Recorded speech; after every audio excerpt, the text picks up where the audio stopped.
Iloy isang isa sa mga napatay sa aksidente sa Hamtik-Antique, hindi mabaton ang natabo sa iya bata. Antique Police Provincial Office nagpasalig at tutukan ng investigasyon sa pagkahulog sa bus sa Pilas. Ining tutukan ni Kim Salinas. Hindi ko mabaton.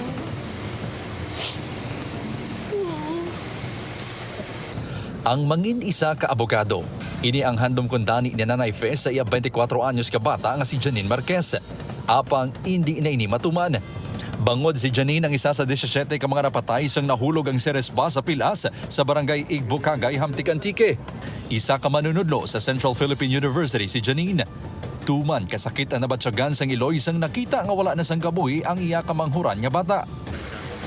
Uy, maanyan malo school pabaydaan siya. Mukha na ano kung gidaan nga duduro tak na kaya pangarap na sa buhay. Bla mo, totoo dito do hindi kita mo. Hindi mano ma. Malo school patanan. Nadragan ko una ka mamasteran lang kunuan ay. Nagpasalig ang Antique Police Provincial Office nga tutukan ang investigasyon sa aksidente. Kasama kami dyan nga nagabatsyag nga hindi dapat matabo ni nga aksidente or incidente. And if we focus on ourselves on looking for what we call this, hindi tayo makamove on dyan. Kaya kami gina-priority namin kung paano ma-appease. Hindi pa makompirma sa kapulisan ang ginapahayag sang pila ka mga saksi nga nadulaan sang preno ang bus. Bangod badasig ang dalagan sini kag basako ang pagpamusina antes nahulog sa Pilas.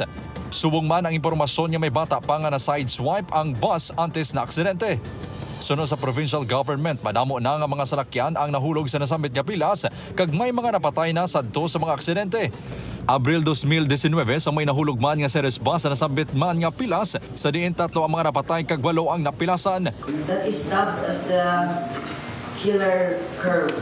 If you can ask the national government to allot a big substantial amount of money para i-detour ang road na yan, even if you have to blast the whole mountain para malagyan ng panibagong road, bakit hindi? Bukas suno kay kadyaw ang opisina sang gobernador nga magbulig sa pamilya sang nagdaliwan sa aksidente kung luyag nila nga magpasakas ang kaso batok sa bus company. Una na nga nagpahayag ang provincial government nga magbulig ini sa mga napilasan kag pamilya sa mga napatay sa aksidente.